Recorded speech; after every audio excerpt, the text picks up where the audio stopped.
kembali bertemu lagi bersama saya Giri Chandra dalam acara podcast Talk Kalbar. Kali ini kita akan menghadirkan Saudara Muhammad Yoda Mulia. Beliau ini adalah pejabat fungsional perencana ahli muda di bidang FISPRA pada Badan Perencana Pembangunan Daerah Provinsi Kalimantan Barat. Tema podcast kita kali ini adalah sosialisasi akselerasi satu peta Kalimantan Barat ataupun Aksara, di mana ini adalah kegiatan PKA dari Saudara Yoda Mulia. Oke, untuk mempersingkat waktu, kita akan mendiskusi lebih lanjut tentang apa itu kebijakan satu peta. Silakan Pak Yoda, bisa dijelaskan kenapa memilih tema ini sebagai aksi perubahan dan dijelaskan secara umum apa itu kegiatan Aksara ini. Terima kasih Pak Giri. Jadi kebijakan satu peta itu upaya perwujudan satu peta yang mengacu pada satu referensi, satu standar, satu basis data, dan satu geoportal. Jadi kenapa ini dipilih? Karena kita di Bapeda ini sangat membutuhkan tidak hanya data statistik tapi juga data spasial. Dan dalam kendala, dalam kondisi di lapangan, banyak data spasial ini yang belum tersedia ataupun belum terintegrasi satu sama lain. Oh begitu ya. Lalu manfaat dari program ini untuk Kalimantan Barat itu mungkin bisa dijelaskan juga. Jadi dengan adanya kebijakan satu peta, jelas kita akan mendukung percepatan pertumbuhan ekonomi, misalnya dari aspek investasi, lalu juga aspek memberikan kepastian hukum bagi pelaku usaha dan masyarakat. Dengan adanya yang satu peta juga kita dapat memantau pelaksanaan pembangunan. Jadi sudah seperti sejauh mana infrastruktur yang dibangun atau yang dikerjakan oleh pemerintah dapat kita pantau dengan mudah. Dan yang paling penting karena kita di Bapeda, kebijakan satu peta ini mendukung kita dalam merumuskan program kegiatan dan kegiatan untuk masa mendatang. Oh ya, seperti itu Pak ya. Lalu sejauh ini bagaimana Anda melihat dari progres pengaplikasian satu peta ini di Kalimantan Barat? Nah, ini yang jadi hal menarik. Kalau kita nilai baru separuh OPD yang ada di Kalbar yang sudah melek dan go spasial. Mungkin saya sebut beberapa antaranya Dinas PUPR, Dinas Perkim, Dinas Kelautan Perikanan, Dinas Pertambangan, Perkebunan ini sudah melek spasial dan mereka sudah menyiapkan instrumen untuk penyiapan dan berbagi pakai data. Nah, yang lain ini harus kita dorong. Alhamdulillah dengan adanya sosialisasi yang tempoh hari kita kerjakan dan konsultasi publik, pelan-pelan sudah mulai banyak OPD-OPD yang tertarik untuk terlibat dalam kebijakan satu peta. Berarti sudah mulai ada implikasi dari program ini ya. Mungkin bisa disebutkan salah satu best practice-nya. Nah, ini menarik. Best practice itu kalau di biro pemerintahan itu ada namanya pembakuan nama bumi dan penduduk batas daerah. Ini mungkin secara umum karena ada surat edaran dari Mendagri ini sudah berjalan. Tapi kalau kita lihat di kabupaten kota itu masing-masing punya keunikan. Misalnya di Sekadau, pola pengukuran datanya itu berbasis oleh kepala desa. Jadi masing-masing kepala desa itu sudah dibekali dengan GPS. Jadi mereka setiap koordinasi ke kecamatan, para kepala desa itu menyetor data, sehingga data toponim atau point of interest yang ada di Sekadau itu dapat terkumpul secara bottom up. Lalu yang menarik kedua best practice ada di Kayong Utara terkait dengan peta desa. Kayong Utara itu dalam 1 tahun anggaran itu selesai peta batas desanya. Cuman yaitu pelibatannya hanya melibatkan tenaga ahli, tidak melibatkan pola masyarakat seperti dengan Kabupaten Sekadau. Lalu misalnya kita lihat Kota Pontianak sudah mengembangkan geoportal sama dengan Kabupaten Kuburaya dan Singkawang. Nah, best practice ini yang akan kita kunci dalam para gubernur agar terus berkelanjutan dan berkembang. Oke, tadi disinggung masalah batas desa ya. Saya ingin lebih tahu lebih dalam itu tentang batas daerah. Ya. Nah, bagaimana kedudukan batas daerah dan tata ruang dalam kebijakan satu peta ini, Pak Yoda? Nah, jadi ini Pak Giri. Berdasarkan Undang-Undang Nomor 4 Tahun 2011, informasi geospasial itu terbagi dua. Ada informasi geospasial dasar dan informasi geospasial tematik. Batas daerah itu adalah bagian dari informasi geospasial dasar. Nah, setelah informasi geospasial dasar tersebut kita miliki, maka baru dapat kita turunkan menjadi informasi geospasial tematik. Misal kota Pontianak sudah memiliki batas daerah dengan kabupaten tetangganya.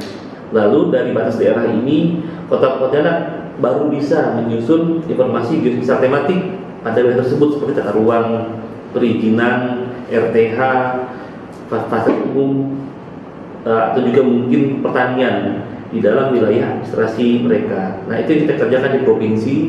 Kita menunggu penegasan batas daerah dengan Kalteng dan dengan Kaltim yang nanti digunakan oleh seluruh OPD dalam penyusunan informasi geospasial tematik. Oke, menarik sekali ya Pak Yoda ya. Sebagai output dari kegiatan Anda ini kan nanti akan dibuat pergub ya, akan dibuat pergub. Namun apa perbedaan pergub yang akan saudara susun ini dibandingkan dengan Perpres 23 tahun 2021 dengan pergub sebelumnya? Oke. Jadi yang pertama-tama dengan Perpres 23 tahun 2021, jelas perbedaan itu ada di lampiran peta. Jadi kita menambahkan beberapa item yang sesuai dengan kebutuhan Kalimantan Barat sendiri. Sebagai contoh misalnya kita masukkan data terkait dengan kebutuhan rumah tidak layak huni, data terkait dengan relokasi bencana, data terkait dengan destinasi wisata yang di Perpres 23 beberapa data tersebut bukan menjadi rencana aksinya. Nah, kita memasukkan hal tersebut sesuai kebutuhan kita, termasuk juga cagar budaya, pendidikan, kesehatan. Lalu dengan pergub sebelumnya, di dalam rancangan pergub yang kita susun ini, kita memasukkan aspek terkait dengan pengembangan geoportal menjadi sesuatu yang berkelanjutan, didukung dengan diklat ataupun peningkatan kapasitas ASN yang ada di Kalbar. Jadi kalau kita bilang kemarin ketika pergub sebelumnya ditetapkan tahun 2019 ini belum berjalan optimal. Lalu yang pasti pergub yang kita susun ini juga menyesuaikan dengan SOTK yang ada di Bapeda saat ini. Kalau kemarin kita memiliki yang namanya UPT data sudah dibubarkan, tapi sekarang kita menggunakan struktur yang baru. Oh ya, jadi jelas ada perbedaan antara pergub yang akan disusun dengan yang kemarin itu ya. Ya, betul. Ini Pak Yoda, terkait dengan tema smart governance yang selama ini juga sering kita dengungkan ataupun pemerintahan yang cerdas itu ya, dikaitkan dengan kebijakan satu peta ini, strategi apa yang akan digunakan nantinya? Nah, tadi terkait dengan governance, kita akan mendukung pengembangan geoportal yang saat ini ada di halaman satu peta.kalbarprov.go.id dikembangkan oleh Dinas Kominfo Provinsi. Kemudian kaitannya dengan smart governance juga, kebijakan ini atau strategi ini akan mendukung keterbukaan informasi publik yang menjadi salah satu prasyarat dalam tata kelola pemerintahan.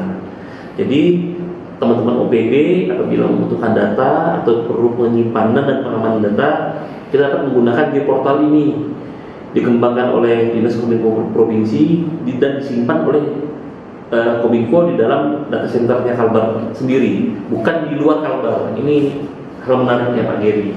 Nah. Mantap, keren.